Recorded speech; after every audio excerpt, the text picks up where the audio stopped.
Band बाजा बारात से लेकर सिम्बा तक रणवीर सिंह का जो कामयाबी का सफर है वो लगातार जारी है और इस वक्त मेरे साथ मौजूद है खुद रणवीर सिंह। बहुत बहुत स्वागत है एबीपी न्यूज में। शुक्रिया, धन्यवाद, थैंक यू। और बहुत बहुत कॉन्ग्रेचुलेशन मैं कहना चाहूंगा क्योंकि सिम्बा बहुत बड़ी हिट फिल्म साबित हुई है। जबरदस्त। क्या आपने इमेजिन किया था कि ताबड़तोड़ हिट? ताबड़तोड़ हिट। यार मेरे लिए बहुत खुशी और गर्व की बात है कि सिम्बा इतनी बड़ी हिट हुई है। और ये मैं इसलिए नहीं कह रहा क्योंकि इतने सारे पैसे कमा रही है, जो कि कमा रही है बहुत अच्छी बात है, प्रोड्यूसर्स के लिए बहुत बहुत अच्छी बात है, मैं बहुत खुश हूँ। लेकिन सबसे ज़रूरी बात मेरे लिए है कि जो ऑडियंस पिक्चर देखने जाए ना, उनको फिल्म पसंद आए, उनको कैरेक्टर पे प्यार आए। क्योंकि क्या होता है, अक्सर ऐसी फिल्में आती है जो बहुत बड़े बड़े नंबर्स करती है, बहुत ज़्यादा हाइप होता है फिल्म को लेकर, बहुत बड़े बड़े नंबर्स करती है, लेकिन लोग बाहर आके फिल्म को शायद पसंद नहीं करते। तो देखने तो गए थे, टिकट सेल्स हुए, नंबर्स, कमर्शियल सक्सेस हो गई, नंबर्स लग गए, लेकिन प्यार नहीं मिला। लेकिन सिम्बा जहन में नहीं आती है। हाँ, सिम्बा तो अलग ही है। सिम्बा एक कंप्लीट एंटरटेनमेंट पैकेज थी और आई थिंक मेरे लिए बहुत गर्व की बात है, मैं आपको बोल सकता हूँ आज कि Simmba is actually one of the best reviewed masala films in a long time, one of the best reviewed masala films of all time actually. तो अक्सर क्या होता है, रिव्यूज़ नहीं मिलते, लोग कहते एक्टिंग को ज़्यादा, एक्टिंग की ज़्यादा तारीफ नहीं होती है ऐसी मसाला टाइप फिल्मों में,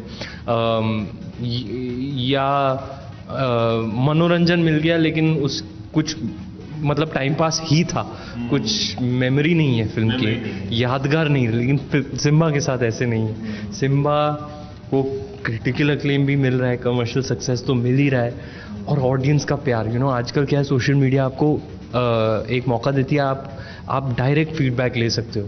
लोग लिख रहे हैं उन्होंने क्या महसूस किया फिल्म देखकर, उनको क्या लगा, क्या लगा। ऐसे वीडियोस आते हैं अक्सर सोशल मीडिया पर, आपको ही मिल सकते हैं कि लोग थिएटर के बाहर आकर इनटू कैमरा बयां कर रहे हैं वो क्या महसूस कर रहे हैं, तो सब पता चल जाता है आपको। तो वो सब देखना, मतलब एक फिल्म को इतना ज़्यादा ऑडियंस का प्यार मिलना, देख तो रहे हैं लेकिन देख कर प्यार भी कर रहे हैं, और ये जब टीवी पर आएगी होपफुली लोग बार बार देखेंगे।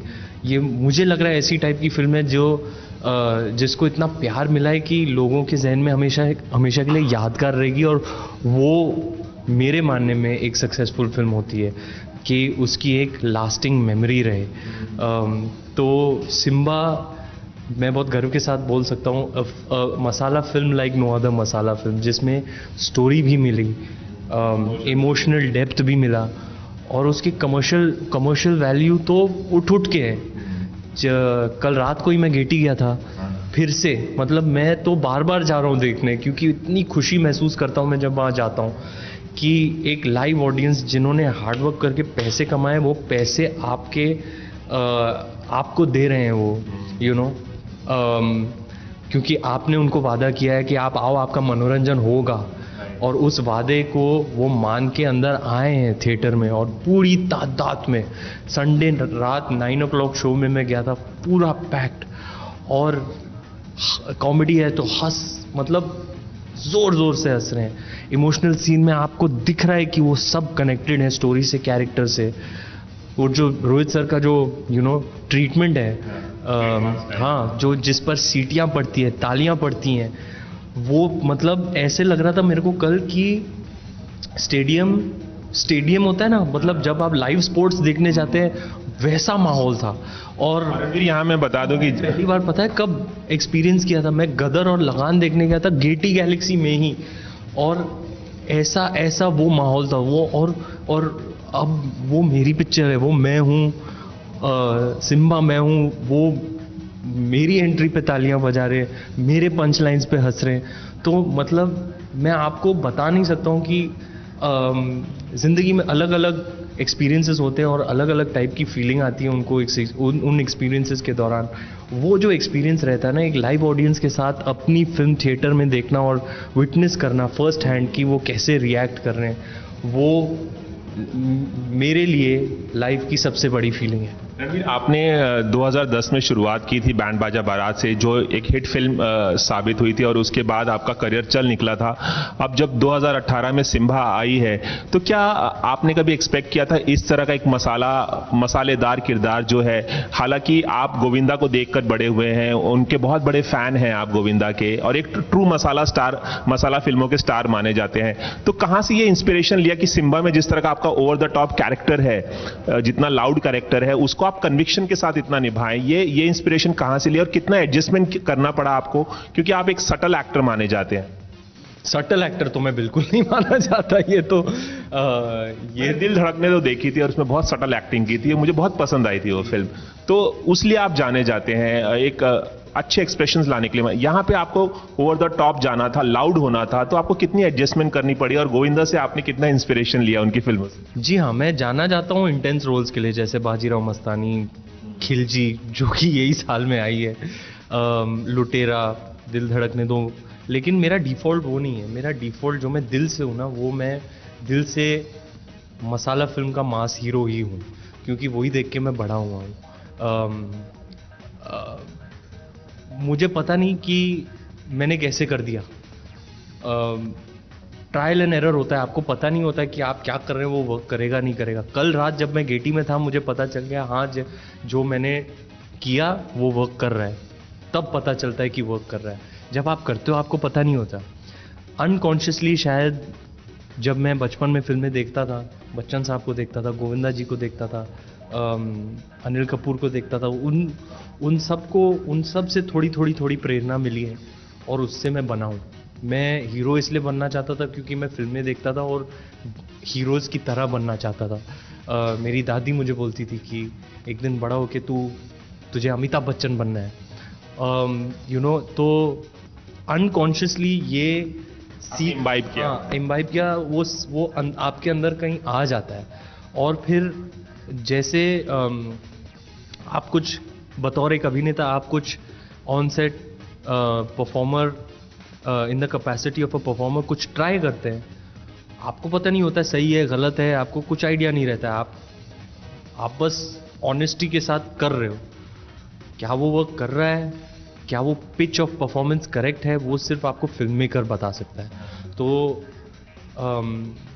तो मैं सबसे ज़्यादा क्रेडिट इसके लिए मैं अपने डायरेक्टर्स को दूंगा।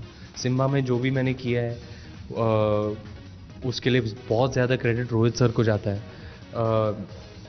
पद्मावत में जो किया है वो बहुत सारा क्रेडिट भंसाली साहब को जाता है, क्योंकि वो ही बताते हैं कि हाँ ये सही है, ये गलत है, ऐसा कर, ऐसा नहीं कर।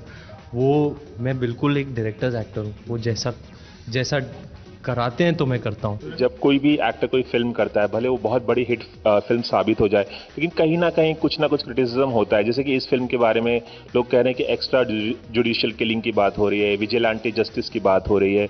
एक एक्टर के लिए कितना ज़रूरी होता है कि वो जो स्क्रिप्ट में लिखा है उस पर बिलीव करे, या वो अपने कैरेक्टर पे बिलीव करके रोल के हिसाब से वो किरदार करता है, भले आप उससे एग्री ना करते हो जो फिल्म में दिखाया जा रहा है, लेकिन एक्टिंग के लिए आपकी कन्विक्शन होती है। तो इसमें आप डिफ्रेंशिएट करते हैं? देखिए, फिल्म मेरे मानने में होती है एंटरटेनमेंट पर्पसेस के लिए। मैं समझता हूँ कि फिल्म्स एक मास मीडियम है और उसमें फिल्म्स में एक पोटेंशियल होता है सोशल इम्पैक्ट करने के लिए। लेकिन सिम्बा को लेकर मैं इतना कह सकता हूँ कि पर्सनली मैं मानता हूँ कि जो सिम्बा वो सिंघम को बोलता है कि सबसे घिनौना क्राइम है। मेरे मानने में भी रेप सबसे घिनौना क्राइम है। वो इस टाइप का क्राइम है, मतलब मेरे मानने में तो कड़ी से कड़ी सज़ा मिलनी चाहिए। मेरे मानने में हाँ, rape is the worst crime. लोगों में खौफ होना चाहिए, और लोगों में खौफ होना चाहिए। And if I would wish for any take away from the film is that I would want the collective conscience to clamor for the harshest penalty for a crime that is so heinous. बस एक आखिरी सवाल जाते जाते कि आपकी फिल्मों का जो लाइनअप है बहुत ही इंप्रेसिव लाइनअप है। 83 जिसके लिए आप जल्द प्रिपरेशन शुरू करने वाले, तख्त आ रही है करण जौहर की, जो एक और हिस्टोरिक ड्रामा होगी, 2 आप पहले कर चुके हैं पीरियड फिल्म, और गली बॉय आ रही है जिसकी टीजर की बहुत तारीफ हो रही है, जिसमें आपने हिप हॉप किया है। तो क्या कुछ कहना चाहेंगे इस लाइनअप के बारे में, और ये जो गली बॉय आ रही है अगर उसका कोई एक अंदाज, हिप हॉप अंदाज हमें दिखा पाए जाते हैं? मतलब गाकर सुनाए कुछ ऐसे तो कमाल है, पेट कैसे पलेगा मेरा। हाँ, ये इस बात की बहुत खुशी है। इस वक्त तो 2 चीज़ चल रही है मेरे साथ। एक तो गली बॉय रिलीज़ होने वाली है 14 फरवरी को, और उसका जो टीज़र आया है असली हिप हॉप, वो मतलब फट गया। पता चल रहा है, लोगों से फीडबैक मिल रहा है कि मतलब लोग रैप कर रहे हैं, लूप पे बजा रहे हैं, बोले क्या गाना है, क्या लिरिक्स है। और मेरे लिए बहुत गर्व और खुशी की बात है, क्योंकि ये जो लड़का है जिसने लिखा है, 19 साल का लड़का है, मध्य प्रदेश से, Nitin Mishra, Spitfire. You know, उसकी जो कला है, उसका जो हुनर है, लोग देख रहे हैं और वाहवाही दे रहे हैं। तो इस गली बॉय में ये और भी होने वाला है, क्योंकि हमारा जैसा म्यूज़िक का एल्बम में सब रैपर्स ने कंट्रीब्यूट किया है, किसी ने रैप किया है, किसी ने गाना लिख के दिया है। तो उनको एक मेन स्ट्रीम प्लेटफॉर्म पे एक मौका मिल रहा है अपनी कला दर्शाने का, और अब हो रहा है, नितिन के साथ हो गया टीज़र को लेकर ही, असली हिप हॉप को लेकर ही, और आगे भी होने वाला है। और ये मेरे लिए बहुत खुशी और गर्व की बात है कि इन लड़कों की जो कला है, एक डी करके एक हमारी एक फीमेल रैपर भी हैं, इन सबको एक मेन स्ट्रीम प्लेटफॉर्म पर अपना हुनर और अपनी कला दिखाने और दर्शाने का एक मौका मिलेगा। और पब्लिक को इतना पसंद आया है, सब पूछ रहे हैं यार ये लिखा किसने है, ये कौन है नितिन। जिस तरीके के हिट्स उसको अपने अकाउंट पे मिल रहे हैं ऑलरेडी, मतलब कुछ ही दिन हुए, मतलब ये फट गया है ये सीन। इस हिप हॉप सीन को बढ़ावा देना मेरे लिए बहुत बड़ी बात है। और आगे जाके मैं बहुत एक्साइटेड हूँ कि ये तो सिर्फ एक साइफर था, आगे हमारी म्यूज़िक को लेकर क्या क्या हो सकता है, वो सोचकर मुझे बहुत एक्साइटमेंट महसूस हो रही है। और फिर जनवरी में 83 की ट्रेनिंग अब मैं शुरू करूँगा। हम जनवरी में हैं और 83 की ट्रेनिंग शुरू होने वाली है, फिर फरवरी में कंटिन्यू होगी। बहुत बड़ी चुनौती है मेरे लिए, बहुत बड़ी जिम्मेदारी है द लेजेंडरी कपिल देव का किरदार निभाना ऑन स्क्रीन। तो हार्डवर्क होने वाला है, लेकिन उसको I am really looking forward to getting into the skin of this absolute legend. बहुत ही लाजवाब स्टोरी है और मुझे बहुत गर्व है कि मुझे मौका मिल रहा है to be a part of this story. All the best for your success and congratulations कि आप यूं ही दिनों दिन आगे बढ़ते जाए, और हमसे बात करने के लिए बहुत बहुत शुक्रिया। Thank you. Cameraman Ravi Panchal के साथ रवि जैन, एबीपी न्यूज मुंबई। ये है एबीपी न्यूज, आपको रखे आगे।